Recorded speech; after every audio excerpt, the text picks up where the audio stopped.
Fernando, tienes el micrófono apagado, creo. Vale, ahora. ¿Se me oye ahora? Yo sí.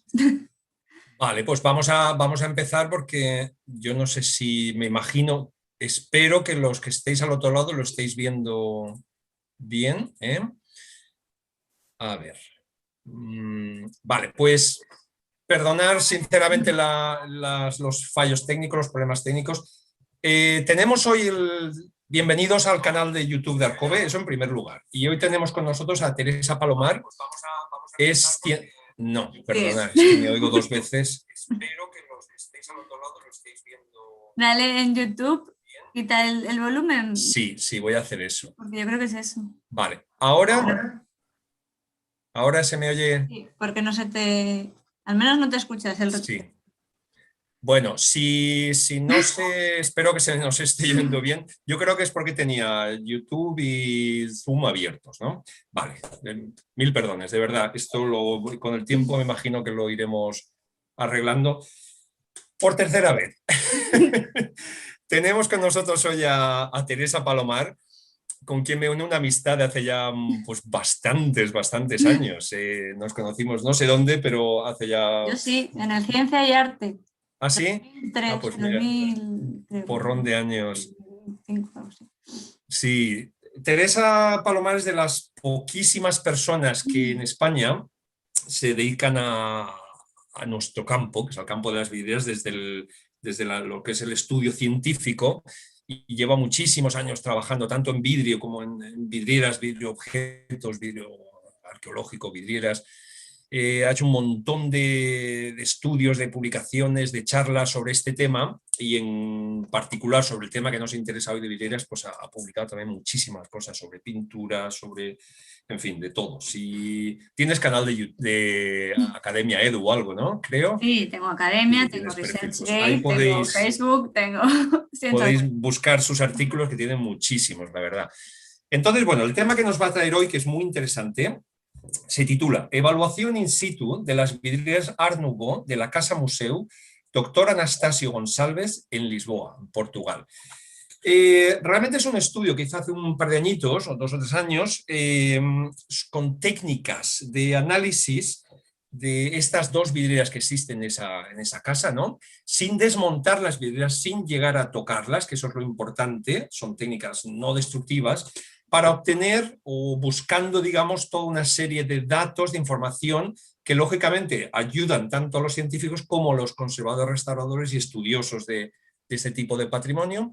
Pero bueno, no me voy a extender más sobre este tema. Te paso el escenario a ti, Teresa. Estupendo. Me salgo. Muchas gracias, Fernando. Nada, muchas gracias a ti por estar aquí.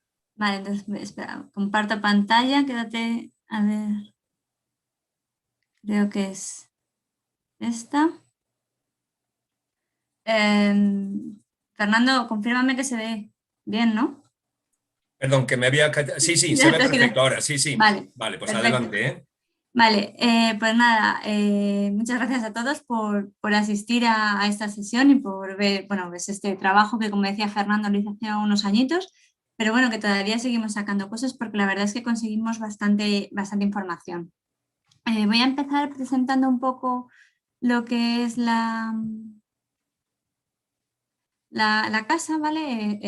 Se encuentra en Lisboa, en una de las zonas, digamos, más ricas de la ciudad, ¿vale? Aquí, si alguno habéis estado, la casa es esta que se encuentra aquí en este mapa antiguo. Aquí hacia abajo está la plaza del Marqués de Pombal y aquí un poco hacia la derecha la plaza del Duque de Saldaña. O sea, estamos en la zona bien de Lisboa, en la parte alta. Es una casa que la construyó en 1904 José Malloa, que es un pintor naturalista portugués. Esta casa recibió el premio Balmor, que es un premio que se da anualmente al edificio más bonito construido en Lisboa el año anterior. Y podéis ver, porque claro, realmente el edificio realmente es precioso. En el año 1919 la mujer del pintor fallece y él pues acaba por vender la casa y trasladarse a vivir a otra ciudad. Esta casa pasa por diferentes compradores hasta que en el año 1934 el doctor Anastasio Gonçalves, que es un gran apasionado de José Malloa, compra la casa y se dedica pues, a coleccionar cosas de este pintor. En el año 69 fallece y lo que hace de bueno, aparte de todo este coleccionismo y toda esta conservación, es que dona en su testamento la casa al Estado portugués para que sea un museo dedicado pues, a José Malloa, que al final acaba por ser un poco hacia los dos, ¿no? Estas dos visiones. Durante estos años se va transformando la casa para poder ofrecerla como museo y es en 1980 cuando se abre la Casa Museo Dr. Anastasio Gonçalves dedicada a José Malloa. Esta casa tiene dos vidrieras originales, o sea, desde su construcción. Una está en la planta, bueno, es que esta casa está como en una ladera inclinada, entonces aquí pone segundo piso, aunque es casi planta calle, es esta de aquí, que se encuentra en el comedor. Y la otra vidriera se encuentra en el segundo o tercer piso, que se encuentra en el taller. La vidriera del comedor es una... Suelo comentar que ambas vidrieras son ventanas y son ventanales que se pueden abrir, ¿vale? Tienen la función bisagra y se pueden abrir y ventilar la casa. No es una vidriera como en una catedral o en algún sitio que sean fijas, sino que realmente son fijas dentro del marco, pero que se pueden mover con bisagras. La vidriera del comedor es una vidriera de vidrio coloreado en masa, como podéis ver en la imagen, está formado por cuatro paneles grandes que que comparten formando las tres ventanas que se pueden abrir y decorada pues eso, con vidrio decorado en masa y pintado con grisallas. En el caso del atelier, como lo que busca el pintor es tener mucha luz, lo que hace es poner una vidriera de vidrio martelado pintada con esmaltes y con grisallas. Ambas están firmadas por la Sociedad Artística de Pintura sobre Vidrio en 1904 y lo que pasa es que ambas tienen problemas de conservación bastante diferentes. La vidriera del comedor se encuentra mejor conservada, aunque se han detectado pues, zonas en las cuales se ha podido intervenir, como por ejemplo en esta parte de arriba, que hay un vidrio que en vez de estar las hojas moldeado con el plomo se están pintadas o que tienen desplazamientos, la vidriera está cóncava o convexa en función de las zonas, pero la que peor se encuentra es la vidriera del atelier, la que tienen los esmaltes. ¿Por qué? Porque en muchos de ellos se han perdido estas capas, sobre todo en las zonas coloreadas en azul y en verde, como podéis ver en las imágenes. Por tanto, toda la vegetación o la mayoría de la vegetación que presenta esta vidriera pues se halla completamente perdida. Tenemos restos, como comentaba, de una posible intervención, no se sabe muy bien de qué época, que se queda acreditada pues, con las diferentes formas que vamos viendo. O sea, tenemos el fragmento este que comentaba que es de vidrio pintado en vez de las hojas estar con el plomo. Aquí tenemos pues eso, una flor que se encuentra pegada y bastante mal pegada, por cierto, pero existen grandes diferencias, no está plana. Aquí estos dos fragmentos creemos que no son originales, no cuadran los colores, tienen diferentes texturas los esmaltes y bueno, que decir que este se encuentra boca abajo. Si os fijáis, estos pétalos corresponden a esta flor, igual que este pétalo rosa corresponde a esta flor rosa. Y aquí, por ejemplo, en esta última vemos zonas en las cuales hay como si hubiese habido un brochazo de pintura en una flor intentando recuperar este color. Bueno, realmente lo que queríamos hacer era, como ha dicho Fernando, caracterizar las vidrieras, tener información sobre ellas y ver por qué han llegado a ese estado de degradación. Para poder analizarlas, conté con la ayuda de un proyecto europeo que se llama Hyperion CH Cultural Heritage, los cuales ofrecen diferentes técnicas. En este caso yo solicité una ayuda MOLAB, que es una ayuda de laboratorio móvil, con lo cual investigadores de diferentes partes de Europa pudieron venir a Lisboa y aplicar las técnicas que ellos tienen en sus países, pues aplicarlas directamente in situ y sin llegar a tocar la obra para poder caracterizarla. ¿vale? Bueno, este proyecto se utiliza principalmente pues, para determinar pues eso, las estrategias de conservación, ver riesgos, analizar historia. He de decir que la mayoría de los trabajos que se han utilizado, o sea, que se han analizado en este proyecto son de pintura, pintura sobre lienzo, pintura mural, y este es el primero que se analizaron vidrio o vidriera, o sea, era la primera vez que se hacía, por eso además tiene esta novedad de que algunas de las técnicas es la primera vez que se han utilizado sobre vidrio. Solicitamos y vinieron estas 4 técnicas. Tienen unos nombres un poco complicados algunas, pero bueno, voy a explicar un poco cómo van. La primera es la combinación de imágenes de visible y perespectral. Yo directamente le llamo visible y perespectral. Con lo cual podíamos determinar cuáles eran los cromóforos, es decir, las especies colorantes que van a dar color a cada uno de los vidrios. Esta técnica se utiliza sobre todo en pintura para ver cuáles son los pigmentos utilizados por, yo qué sé, por Rubens para hacer los determinados blancos o los amarillos. En este caso era la primera vez que se aplicó esta técnica con iluminación natural del sol. Porque claro, en un cuadro, en una pintura mural, esta técnica se aplica en reflexión, o sea, ellos ponen una luz y analizan lo que devuelve. En cambio, en este caso lo que hicimos fue un poco de absorción, o sea, la luz del sol venía, atravesaba el vidrio y era lo que nosotros analizábamos después. La tomografía óptica computerizada, por tener así un símil, es como un TAC.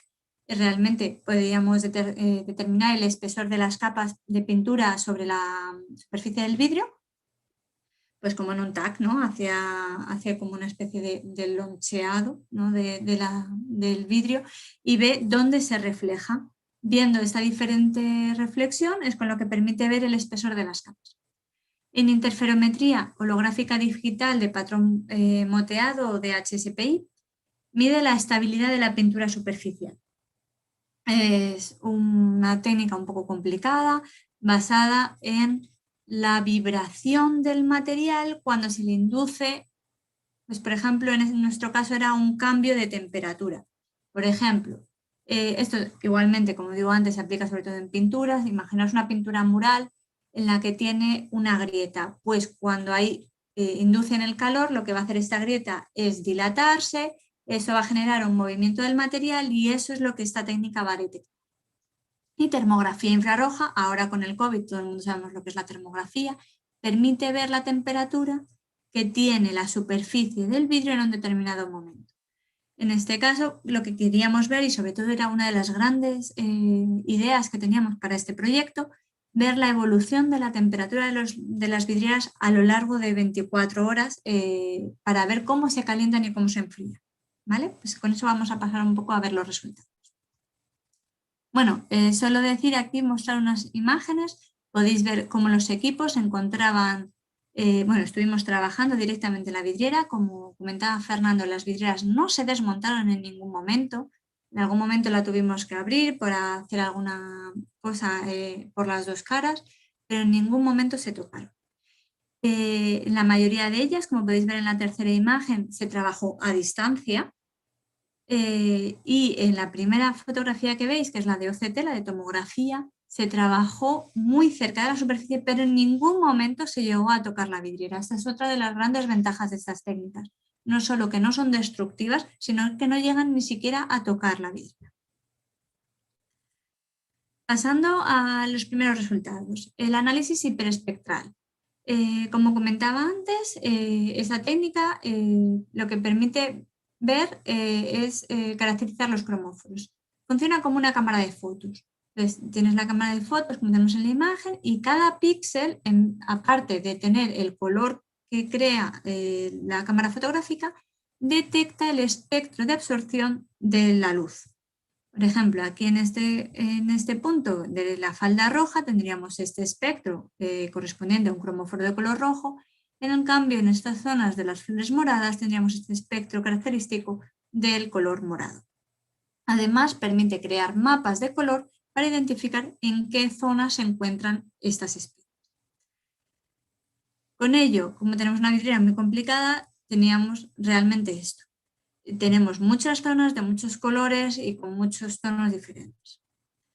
pero básicamente se pueden resumir en unos pocos. Comenzando por los colores fríos, los colores azules, tanto el azul del lago, de donde se encuentran las palomas, como el azul del borde del marco de la vidriera, están producidas por el mismo cromóforo, que es el ion cobalto. La única diferencia es la intensidad, es decir, la concentración de ion cobalto que hay en el vidrio.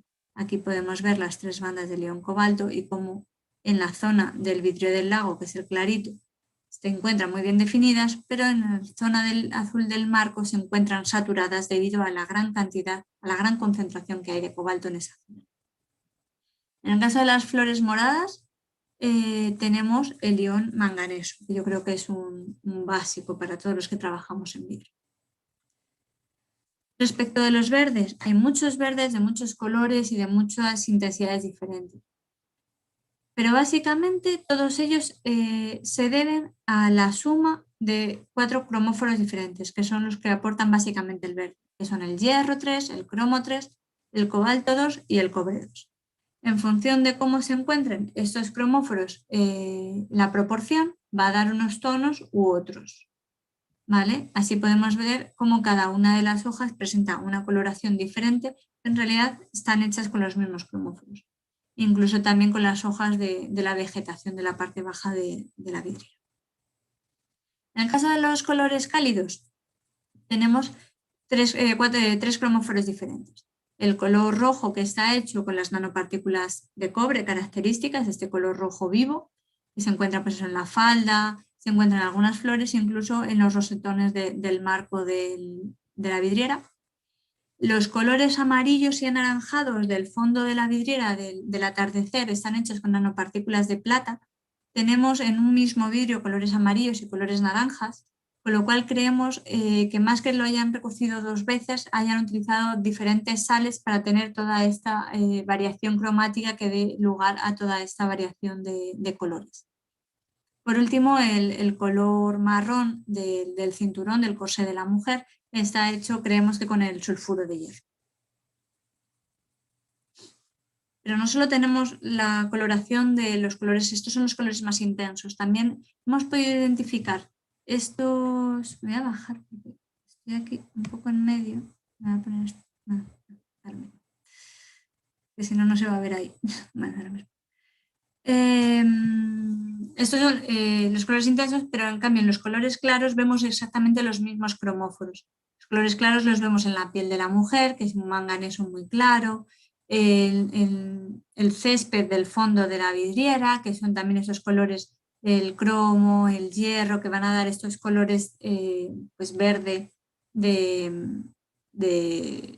pero mucho más claros, no tan intensos como los del primer plano.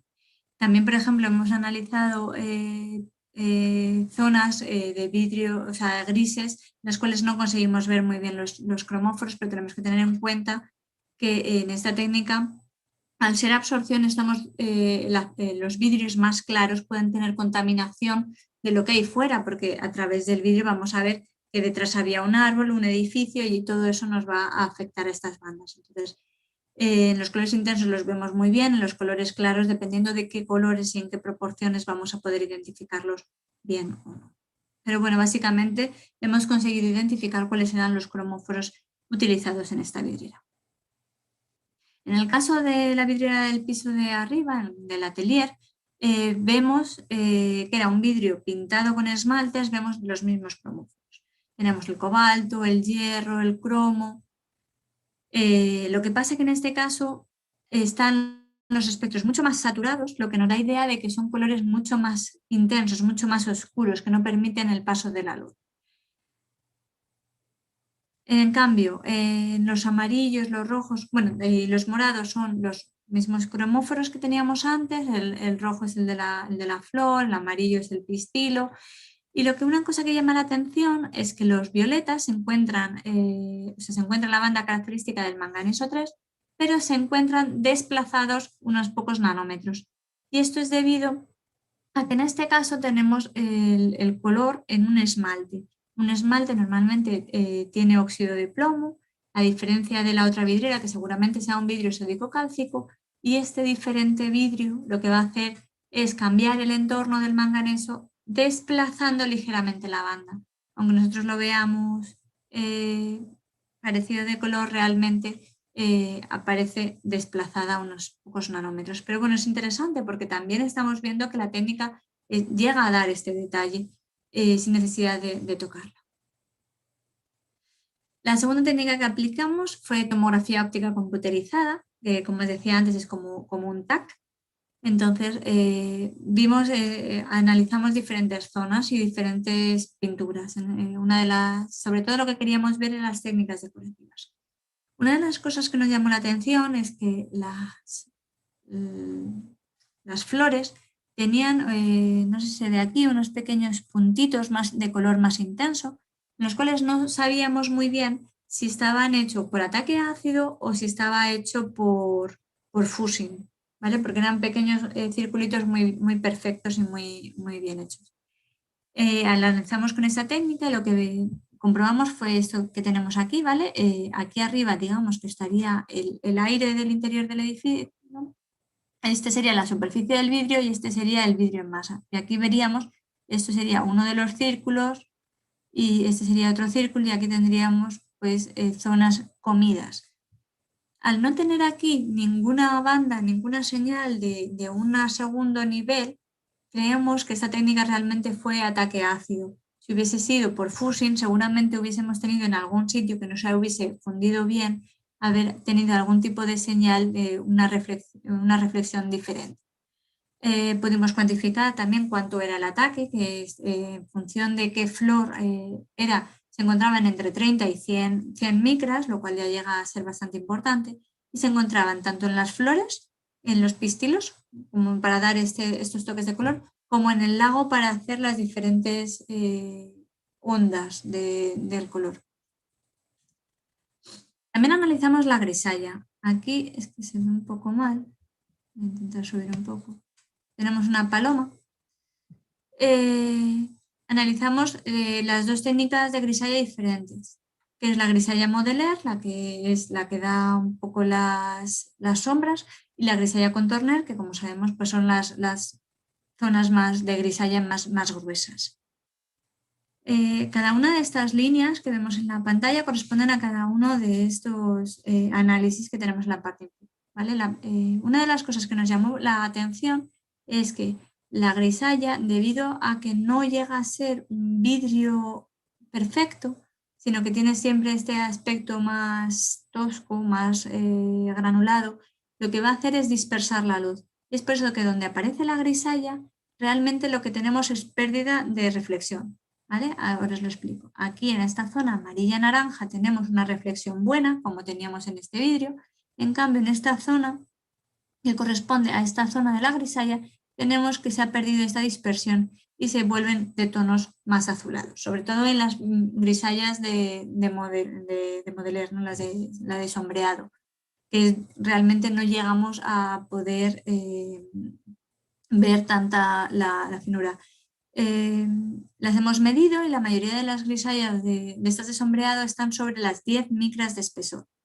Lo que hemos medido es en las zonas donde había algún agujero, picadura, grieta. Esta técnica es capaz de llegar al fondo del vidrio, ¿no? Ver toda realmente la morfología de la superficie. Y es por eso que podemos llegar a ver en qué momento este haz llega al vidrio y ver el espesor.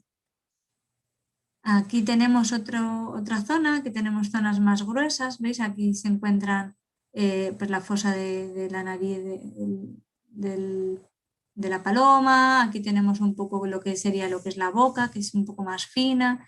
En cambio a los lados, tanto a la izquierda como a la derecha, se ven zonas mucho más gruesas, que es debido a esta grisalla de contorno, que lo que impide es que pase la luz y por tanto van a ser mucho más gruesas. Por último, en esta zona, en la línea 3, vemos ya completamente esta zona de aquí que está pintada, lo gruesa que es, ¿vale? Está en torno a las 50 micras. Y también una cosa interesante que pudimos comprobar es que todas aquellas, en este caso, en esta vidriera, todas aquellas grisallas que tenían más de 50 micras se encontraban degradadas. Gracias pues eso, a ver estos poros, ¿no? Aquí podemos ver cómo en muchas zonas tenemos estos poros que llega a la superficie y es por eso que en ese determinado o no se hizo bien la grisalla o ha ido saltando con el paso del tiempo hasta tener una superficie bastante irregular. En cambio, en la otra vidriera, lo que vimos también era comparar eso, los esmaltes y las grisallas, ¿no? Que es el tipo de pintura que se aplicó en esta vidriera. Entonces aquí tenemos, por ejemplo, un ejemplo de un esmalte que creemos que es original. Entonces aquí se vio cómo la reflexión era buena en todo ello, no como en el caso de la grisalla. Y aquí pudimos medir un esmalte de un espesor de 10-12 micras que lo pudieron calcular aquí gracias a esta pequeña, no sé si seguramente lo veis, que aquí se ve mejor, que está como desdoblada digamos, en la superficie y eso realmente son las 10 micras del esmalte, del espesor del esmalte, que es muy, muy pequeño.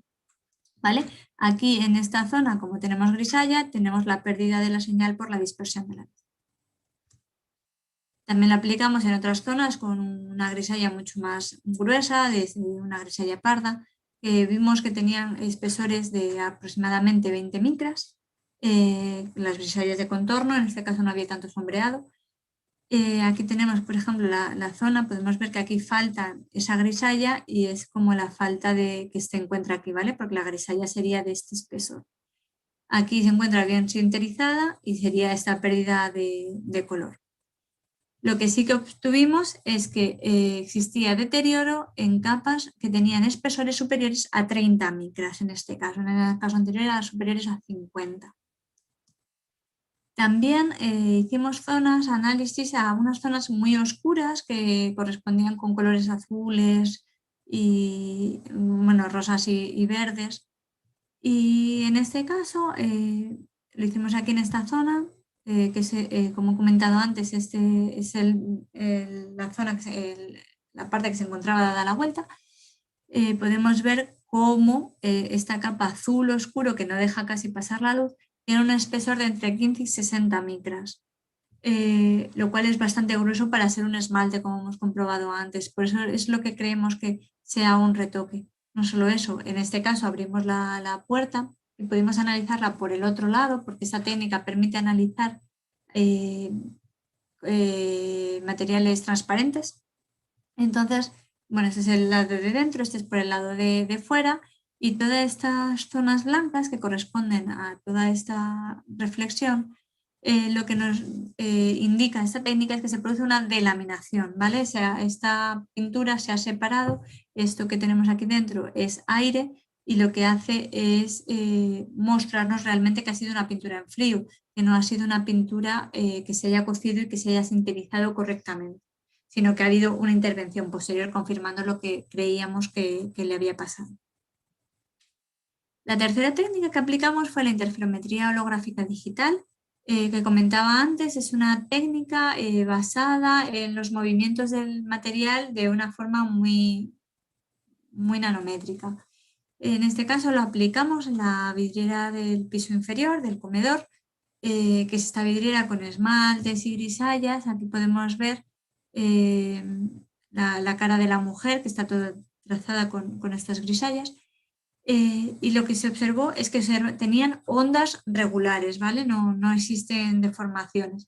Y eso es debido a que existe una buena adhesión de las grisallas. En este caso aquí sí que se ve un cambio entre las ondas que están verticales y digamos las que están en diagonal, pero también tenemos que tener en cuenta que aquí el vidrio es diferente, entonces en ese momento puede estar uno vibrando en un sentido y otro vibrando en otro. Lo que hay que ver es cómo vibra cada uno de los vidrios. En este caso podemos ver que no existía ningún cambio de morfología en lo que es la cara de la señora. O en el caso de la firma, aquí podemos ver cómo está perfectamente, las ondas son perfectamente homogéneas. En el caso de la vidriera del piso superior, hay zonas que tienen esta buena adhesión de la pintura superficial, como podemos ver aquí en la zona de los pájaros. Aquí tenemos la zona de la firma. Estas son zonas que creemos que eran originales, sin embargo, en este pájaro que creemos que ha tenido un posible retoque podemos ver cómo en un mismo vidrio cambian estas zonas que corresponden con esta pintura azul, que es la que hemos visto con la técnica anterior, que pudiese ser un repinte grueso de entre 15 y 60 micras. Por último, aplicamos la termografía, que es una de las técnicas con las cuales más información hemos obtenido con respecto a la conservación de las vidrieras.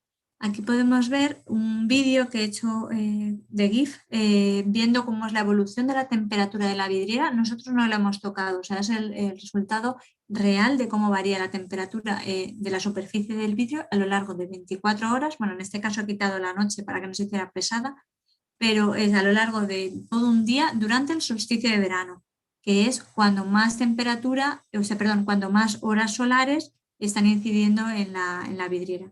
Entonces, como podemos ver, bueno, aquí tenemos la del piso superior, podemos ver cómo a lo largo del día se va calentando progresivamente la vidriera debido al calor ambiental, pero realmente el gran impacto en la temperatura de la vidriera corresponde cuando incide el sol directamente. Es ese momento en el cual la temperatura se dispara, que es ahora, ¿no? Podemos ver que es casi como una sombra. Analizando los datos, lo que hemos podido ver es que la temperatura en la superficie interior del vidrio, que es lo que estamos analizando, es superior a la temperatura ambiental en el exterior. Esto es debido a que hay un efecto invernadero en el cual, pues, al calentarse el interior del edificio, el vidrio no permite que determinada radiación salga, calentando el ambiente y, por tanto, la superficie del vidrio. También podemos ver cómo se produce este calentamiento progresivo durante la mañana, ¿no? Esto es cuando amanece. Disculpad que están las figuras en inglés, que es de un artículo. Se ve cómo va aumentando la temperatura con el paso de la mañana hasta el momento en el que da el sol, que es cuando realmente el impacto, que son esos dos momentos, ¿vale? Lo que hemos podido comprobar es que en la vidriera del piso inferior, en la del comedor, se ha aumentado en el vidrio incoloro, o sea, porque siempre lo hemos hecho estos análisis, la comparativa con un vidrio incoloro para poder compararlos, de 10 grados de diferencia de temperatura en una hora.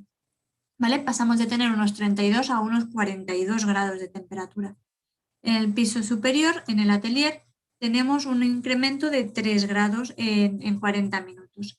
Como podéis comprobar, la duración de estos impactos solares es diferente, pues debido a la diferente orientación del edificio, ¿no? Una da hacia una fachada, la otra da hacia el otro. Además, la vidriera del salón, de la sala del comedor, digamos que delante no tiene nada, hay un parquecito en el cual el sol incide más, en cambio la del atelier da una calle, entonces no solo que hay menos horas solares, sino que tiene un edificio que hace que el sol se ponga antes.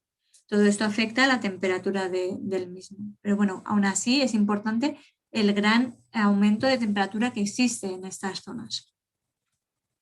Aquí tenemos un resumen de los 3 momentos clave de la radiación solar en una vidriera, que es el momento antes del amanecer, que es el punto más frío de la vidriera. Como podéis ver, ambas son más o menos homogéneas de temperatura.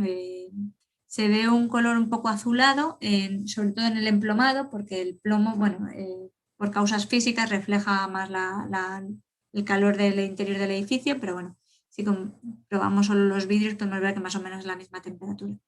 El momento antes del impacto del sol, que digamos que es el momento en el cual el vidrio se ha calentado más, pero por el medio ambiente, por el calor normal del verano, podemos ver que se sigue manteniendo un poco la homogeneidad, aunque se llegan a ver pequeñas variaciones. Pero las mayores variaciones se observan cuando el impacto solar es máximo, en el cual se ven que hay determinadas zonas que se calientan más que otras. Podemos ver cómo puede ser que existe una relación de los colores. Hay colores que se calientan más y colores que se calientan menos. Y en la otra vidriera lo que vemos es que hay zonas que tienen esmaltes y grisallas que se calientan más que el vidrio incoloro.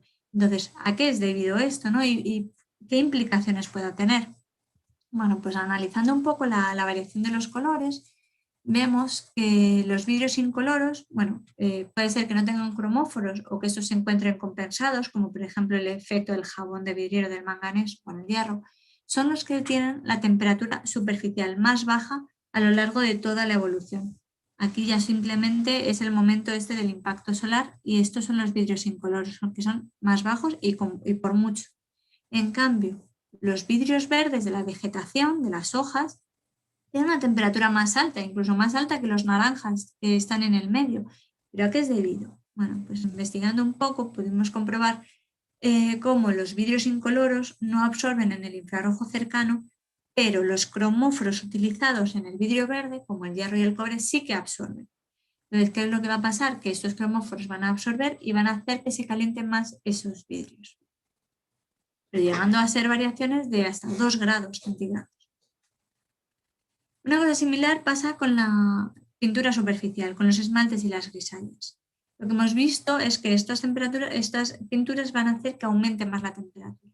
Aquí vemos el mismo gráfico, entonces tenemos el vidrio incoloro que se encuentra en la parte inferior, que es el que menos se calienta, seguido de los esmaltes de colores suaves, porque tampoco van a ser muy fuertes, pues los pardos, el color carne, seguidos de los esmaltes de color rojo, azul verdoso, azul y por último los esmaltes oscuros y las grisallas. Y existe una diferencia de temperatura entre ambos de hasta 2 grados centígrados, lo cual es bastante importante, siendo que están dentro de un mismo vidrio. O sea, aquí podemos ver las diferentes zonas que hemos elegido para estos colores y cómo aquí esta zona o esta zona están mucho más calientes que el vidrio que está a 2 centímetros.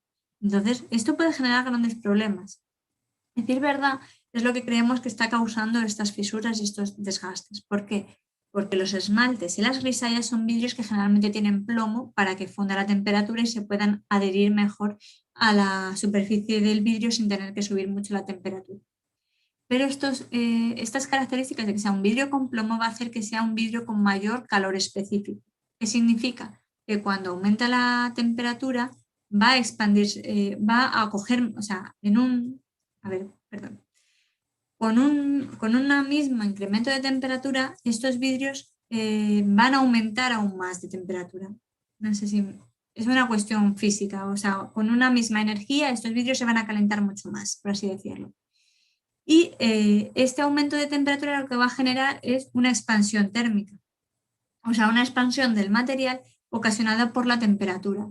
Por lo tanto, lo que va a generarse son tensiones en la intercara entre el vidrio base y el esmalte o la grisalla que se encuentra en la superficie, lo que puede generar con este calentamiento y enfriamiento todas estas fisuras y desprendimientos, que es lo que hemos visto nosotros al final como estado final de la piel.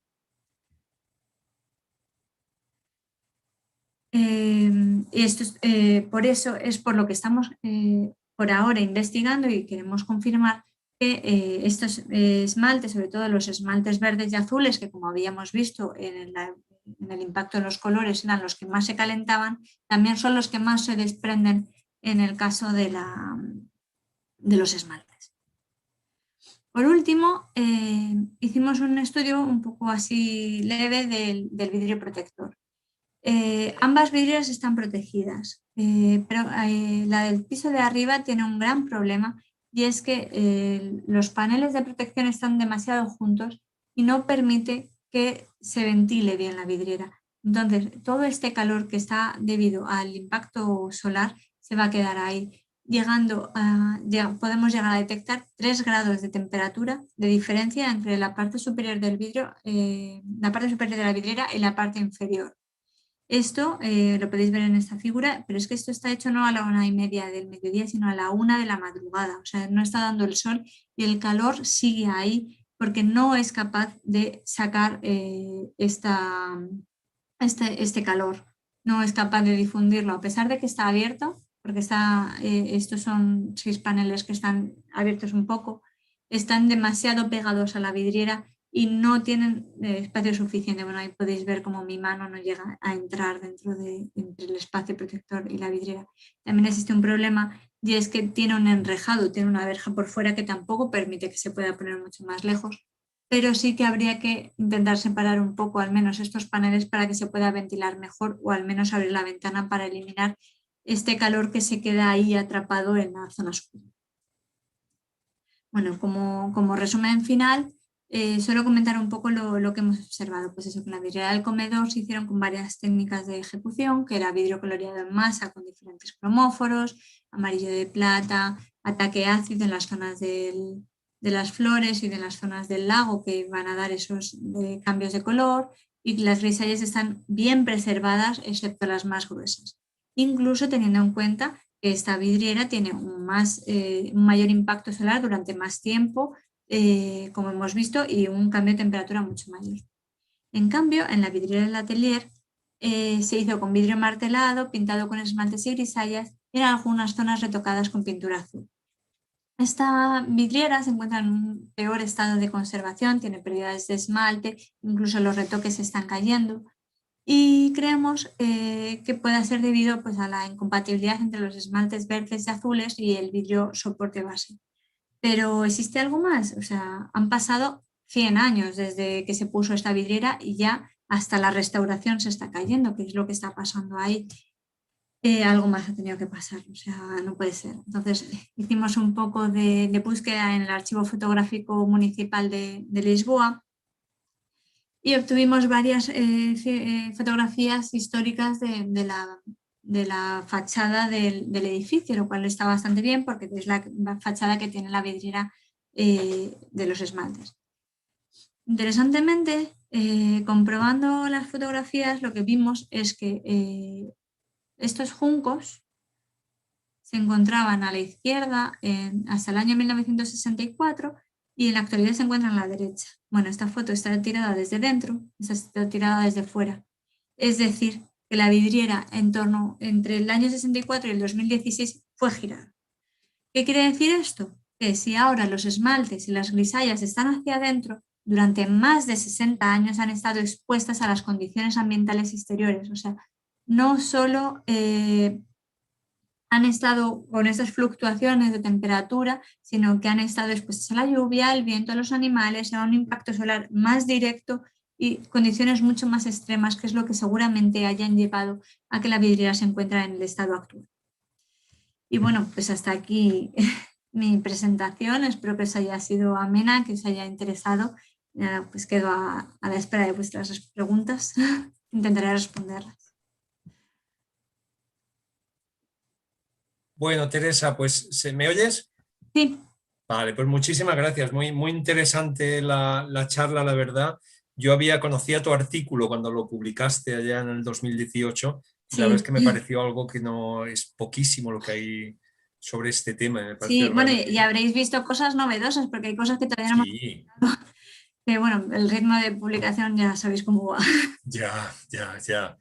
Te tengo que pedir disculpas también porque mientras tú estabas dando la charla, parecía que teníamos algún problemas para Ah, que la gente entrara. ahí. O sea, se ha estado retransmitiendo, y lo digo porque los que me estáis escuchando, se ha estado retransmitiendo, ha habido gente que sí ha podido entrar, gente que parece que no ha podido entrar, entonces pido Bueno, disculpas a aquellos que no hayáis podido entrar, pero va a grabada. quedar grabada. ¿Eh? O sea que los que no hayáis podido oír a Teresa y ver la presentación, la compartiremos de nuevo y quedará grabada en el Ya. canal de YouTube, pero pido de verdad mil disculpas por estos problemas técnicos que estamos todavía Ah, aprendiendo. bueno, espera un momentito, ya que Sí, tengo esta imagen. Solo decir que podéis ver cómo hemos trabajado, o sea, hasta con la mesa puesta, trabajábamos. Podéis ver aquí. sí, sí, sí, Es sí, que ya me veo. acuerdo que la conservadora se negaba a quitar la mesa. Y Se decía, negaba, sí, porque es claro, porque es museo, lógicamente. es un museo y trabajábamos con el museo abierto, o sea, teníamos visitantes. Y para ella esta sala era como una de las más bonitas, es una de las más bonitas, digamos que quería que se viera, lo cual era para nosotros un poco complicado a veces. Sí, sí, sí. Trabajar con la mesa ahí puesta nos daba un poco de miedo. Hoy, la verdad es que es muy interesante el tema este. Yo no sé si, yo es que no estoy accediendo a YouTube, Esther parece que está ahí, pero no, no me están diciendo si hay preguntas. Yo tengo de todas formas varias preguntas para ti, o sea que no te vas a librar tan fácil. Allá. Pero vamos a ver, lo que me ha llamado mucho la atención varias cosas, ¿no? Lo de, y eso que ya sabía del tema este de tu Sí, dime. estudio, pero Intentaré básicamente, responderlas. perdón. Intentaré responderlas. Seguro, seguro que sí. No, lo que es, ya hemos hablado tú y yo en alguna ocasión es lo de la diferencia de color, o sea, la diferencia de temperatura en función del color, ¿no? Sí. Esto es muy, a mí realmente me parece muy interesante.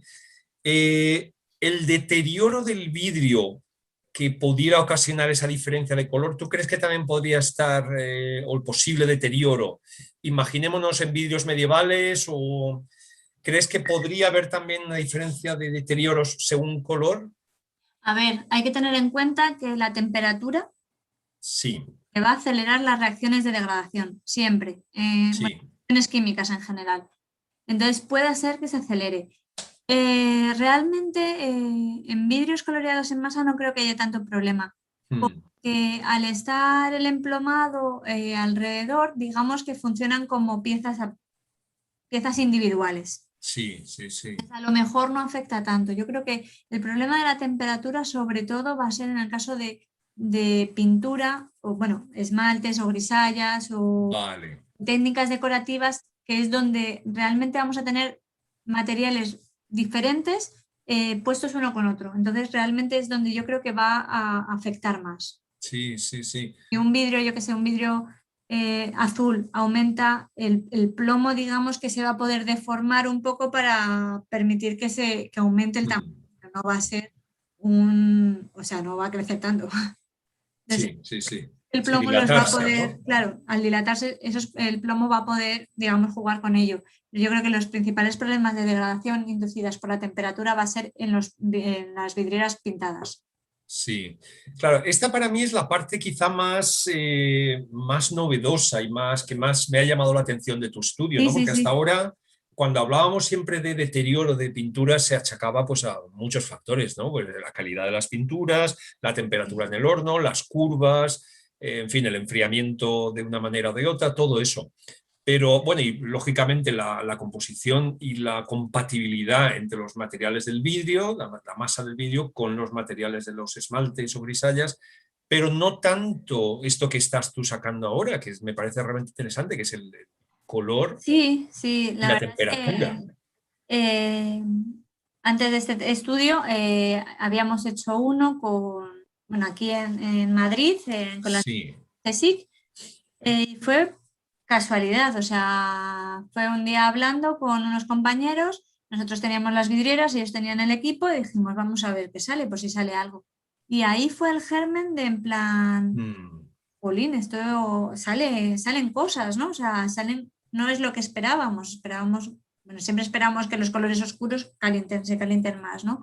Pero estas variaciones de temperatura tan grandes debido al color, no nos las esperábamos. Entonces es el germen para hacer este estudio donde ya pudimos comprobar que realmente, porque nosotros en el caso de la termografía no interaccionamos con la vidriera, o sea, no pusimos mm, luces ni nada, simplemente es la temperatura debida al sol en un día normal. Bueno, sí, sí. no, de solsticio de verano, pero sin interaccionar con ella, ¿no? O sea, no había, podéis verlo ahora mismo en la figura, este es el equipo de termografía, podéis ver aquí Sí. la figura. O sea, no hay nada, no están las luces encendidas, no tenemos cañones de calor ni nada, que hay estudios en arquitectura que se utilizan pues esos cañones de calor o se utilizan lámparas infrarrojos pues para calentar, que se mueva y ver dónde están las grietas. En nuestro caso no hicimos nada, simplemente monitorización ambiental, tal cual Ujú. que hay. Qué bueno, qué bueno. Mira, me ha llegado una pregunta de Sí. Jesús Manuel Jáquez Cortés, un tocayo mío. Dice, hola, buen día. Un par de preguntas. ¿Qué tan difícil es hacer los estudios térmicos y de interferometría en las vidrieras? En la interferometría te digo yo que tuvimos muchísimos problemas. Sí, Sí, porque se detectan cosas, pequeñas vibraciones de la vidriera, pero tenéis que pensar que en nuestro caso estábamos en mitad de Lisboa, al lado de una avenida principal. Entonces, en algunos momentos, o sea, había un edificio al lado que lo estaban construyendo, entonces en algunos momentos había vibraciones que no sabíamos si era realmente la vidriera o vibración del edificio como consecuencia del tráfico, o sea, porque es sí. muy, muy específico, o sea, muy es muy pequeña, no todas las vibraciones que detecta. Vale. Así hay que tener mucho cuidado. En el caso de la termografía, en este caso lo que yo hice fue videotermografía, en el cual digamos que la máxima limitación es el dinero, porque las cámaras termográficas son caras. Sí, ¿verdad? Y estamos hablando de material. De material caro, sobre todo las de vídeo, porque ahora mismo pues están, digamos, medianamente accesibles las de temperatura por tipo fotografía, ¿no? Te tiras una fotografía y Sí, sí, sí. digamos que es accesible. Y eso realmente ahora mismo yo creo que se pueden hacer bastantes cosas con ellos, ¿no? Que se Qué puede interesante, sí. hacer, las de vídeo ya son más caras, claro.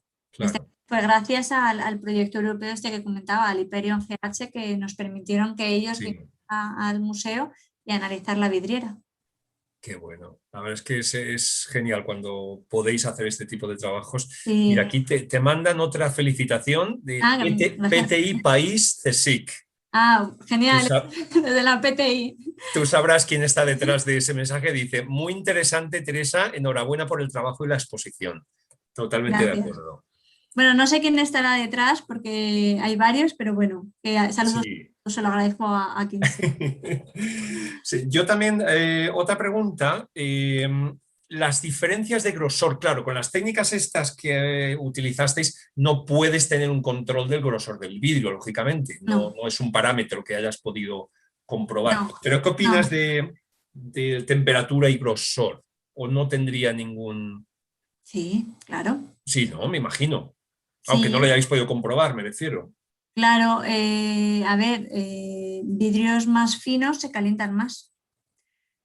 Sobre todo pensando porque nosotros analizamos desde dentro, o sea, se podría hacer este Sí. análisis desde fuera. Bueno, aunque nosotros no en nuestro caso no tenía sentido, pero teníamos los vidrios protectores. Ujú. Desde cuando un vidrio es más fino, digamos que el espacio en el cual el calor de la temperatura ambiental para atravesarlo, el camino es menor, entonces aumenta mucho más la temperatura que un vidrio grueso. O sea, pasa lo mismo que en un edificio. Un edificio que tiene unos sillares de 1 metro, estás fresquito dentro porque el calor no llega. Sí, sí.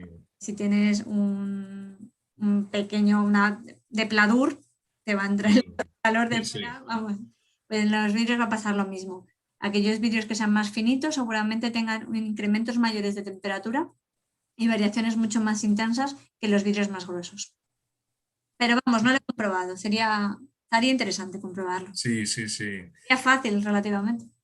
Y dijiste que había ventilación, había, o sea, estaba ventilado interiormente entre el vitral histórico y los vidrios de protección. Eh, a ver, ambos son ventanas, entonces eso Sí, implica que tiene esa ventilación de que puedes abrirlo y siempre vale. está sellado, ¿vale? Siempre tienes pues todo el espacio donde están las bisagras y tal.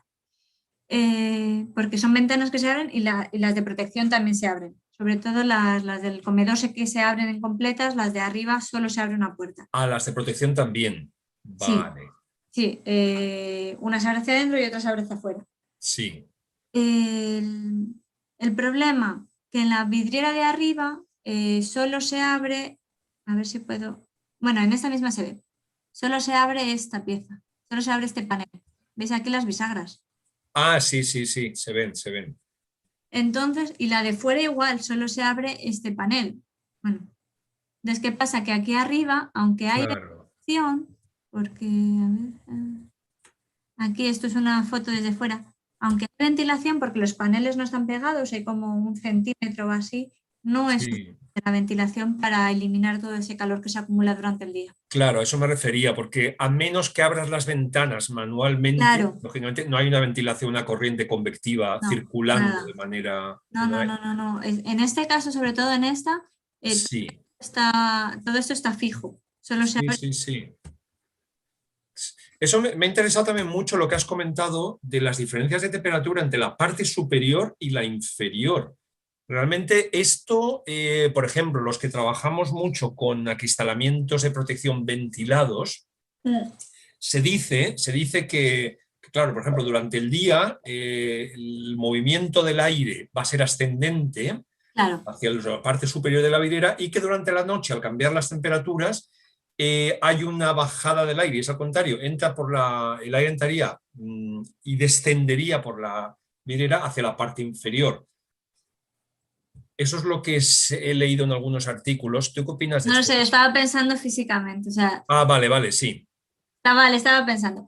A ver, durante el día, al calentarse el aire que hay entre la vidriera y el vidrio, sí, al calentarse el calor siempre va a subir. sí, ¿verdad? Esa es la teoría clásica. Claro, la teoría clásica de cualquier material, o sea, Sí, en el caso de por la noche debería bajar porque al bajar la temperatura del medio ambiente se enfriaría este aire y entonces sí, digamos que bajaría. En este caso, el enfriamiento es muy, muy, muy, muy lento que no llega a bajar. Bueno, no sé si vale. tengo que bajará algo, pero digamos que el calor que se queda ahí arriba sigue ahí arriba. Sí.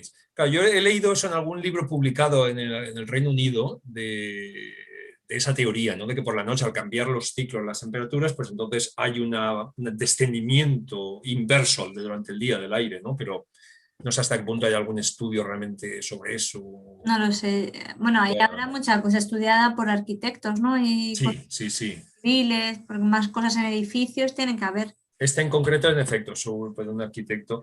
Mira, una pregunta más, o sea, pregunta no, Sí. perdón, Ah, felicitaciones, de Jesús Manuel Jáquez Cortés de México. Dice, muchas gracias, un saludo desde Zacatecas, en México. un saludo de vuelta. Que has Sí, es el que he tenido... preguntado antes. Silvia Cañellas comenta, y tardará más en enfriarse. Me imagino que es en relación, Sí, lógicamente, a lo que claro. Sí, no, estamos... porque calentarse va a ser muy rápido, porque se va a calentar. Sí. Claro. Ah, luego dice, sí, añade, me refería según el grosor del vidrio. Ah, Añadió vale, que luego. no era de esto. Vale. Vale, sí, sí, es que me van llegando Claro, los igual, mensajes. sí, sí, sí. Bueno, yo siempre hablo de calentamiento porque digamos que es cuando se ve más, pero es cierto que realmente digamos que lo peor realmente es al Sí, enfriarse, ¿no? Que es cuando se va a contraer y cuando estas tensiones se pueden liberar. claro, claro, También, si es un vidrio grueso, pues eso tardará más en calentarse, pero también tardará más en enfriarse. exactamente. Esto Y pasa, es el digamos problema. que Sí, también seguramente o sea, digamos que, ¿cómo decir? No, ¿la curva o no? sí, la curva será mucho más plana, será mucho más lenta, más Sí, sí, sí, vidrio fino que a lo mejor hace así. Entonces, claro, también tienes velocidades de sí. que puedan inducir esta degradación. Esto me recuerda a cuando cocemos pinturas, lógicamente, en el horno y según el grosor del vidrio, no es lo mismo Claro, pintar una dalla, por ejemplo, de 25 milímetros que pintar un vidrio de 2 milímetros, claro, cuanto a lo que es las curvas de enfriamiento. exacto. Sí, y hay una última pregunta también, era sobre los paneles girados. Uno de Sí, los paneles en concreto, ¿no? Has comentado que estaba invertido, o sea, sí, las pinturas, en efecto, sí, las pinturas estaban hacia el exterior. Esto es un problema realmente bastante, bueno, bastante frecuente, no, pero que sí, se ve de vez en cuando en vidrieras y en efecto las patologías con las que te encuentras a menudo van a ser diferentes en ese panel al claro. resto. Claro, no, si nos fijamos, la mayoría de la zona intervenida es la parte inferior, Sí, porque la parte de arriba tenía un tejadillo, bueno, que se ve aquí el tejadillo, sí, obviamente parapeta un poco el viento, entonces la parte de arriba no está tan degradada como la parte de abajo. claro, claro. No, no, sí, a mí lo que me llama la atención es que sea así desde origen, ¿no? Porque digamos que Eso es curioso. Sí, sí, sí. No, es que fue, además que es curioso porque estaba todo, o sea, era como raro todo, no sé. Sí. No, yo me he encontrado con varias vidrieras también en las cuales uno de los paneles había sido colocado. Es evidentemente, generalmente es un error durante el montaje. Sí, Tú estás a una distancia muy corta y a veces, pues, bueno, puede ser fácil si no prestas demasiada atención, pues colocarlo de la otra manera. Pero claro, hay muchas pistas para no equivocarse. O sea que sí, bueno, en este caso, sí, el no sé, la diseño cuestión y es que claro. estaba ahí. Y Bueno, este panel, o sea, luego está montado en madera, o sea, es la aparte de... nada. Sí, Sí. Pero te refieres, o sea, el marco, los marcos que veo ahí, No, los marcos son de hierro, de metal, ¿no? acero, sí, de metal, luego tiene madera. Y es Sí, vale, la vale, madera es vale. la que va al edificio, o sea, no está la vidriera directamente Vale, el anclaje a muro es a través de maderas, en a efecto. través de madera. Y una pregunta más, Teresa. Dime. ¿Dijiste que esto era cara sur? O sea, ahora mismo ¿Me suena que dijiste cara sur? tengo un mapa, espera, tengo el Ah, planeta mira, sí es verdad, al principio recuerdo que aquí. tenías una planta del edificio. Es cara norte-sur, oeste. Ah, mira, norte, oeste, vale, Sur vale. noroeste esta. O sea que si, noroeste, madre mía, o sea que si hubieras realizado estas mediciones en cara sur, te hubieras subido a 50 y... Claro, ¿Dijiste que aquí el máximo, cuál fue el máximo? es cara, espérate, sí, noroeste. Noroeste. Pues esto es en cara sur, la temperatura te hubiera subido bastantes grados más, sin duda. Sí, sí, sí, sí. Sí. Bueno, pues no sé si, a ver si me he mirado Perdona, ¿has bien. dicho qué temperaturas máximas? Espérate, Sí, ¿cuál fue la máxima en ello estoy. Espérate, voy que al final. registraste? Creo que por el final va más rápido. 48, no llega, 48, madre mía, sí. pero es que es mucho. Yo es que recuerdo hace muchos años, cuando empezaban todo esto, hice un estudio en la Catedral de León con sensores de temperatura. Claro, Ah, nada sí, tan... que se No ponía sé en la si te superficie. acuerdas, sí. Y Los he visto en persona. sí, pues recuerdo que era una vidriera sur, sí, y recuerdo que medimos 52 grados, pero claro, seguro que esto nos puede subir bastante más. Sí, esto, a ver, la diferencia, porque creo que los de León era un termopar, ¿no? Directamente en un Sí, vídeo. sí, exactamente, Esto es la superficie también, o sea, justo. Esto era directamente el sensor tocando el vidrio, sí, sí, mm. sí. Este es también es la superficie interna, ¿no? La que va para el edificio. Sí, sí, sí. Sí, sí. Bueno, Teresa, pues de verdad que muchísimas gracias por haber accedido a impartir esta A charla aquí, vosotros. que ha sido interesantísima. Y pido disculpas, mil disculpas otra vez más por los problemas técnicos del principio. Sé que ha habido gente que le ha costado entrar, otros que habéis podido, otros que parece que no. El enlace va a quedar, lo vamos a volver a compartir en redes sociales para que todos podáis volver a escucharla y ver la charla, ¿eh? Mm. No sé si tú querías decir algo más. No, que gracias a todos por haberse animado un sábado por la tarde a verme. Sí, sí, sí. Seguro que Tienes había gente gente que de... tenía cosas interesantes que hacer, pero bueno, que muchas gracias a todos, la verdad, y que si tienen cualquier duda, que nada, que me escriban, que estoy por ahí.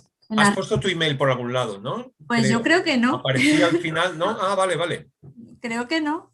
Al final no está y al inicio tampoco. Ah, bueno, vale. Pues si alguien quiere contactar con Teresa, que nos Que me escriba al busquen. COBE.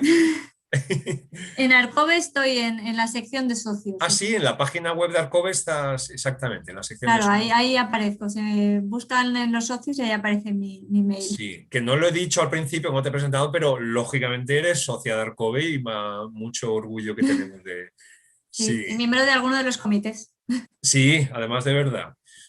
Bueno, pues muchísimas gracias en nombre de toda la Junta Directiva y de todo Arcobe A y todos gracias a vosotros por todos los que invitarme. estáis al otro lado. Muchas gracias. Hasta luego. Bueno, nos vemos en la siguiente charla.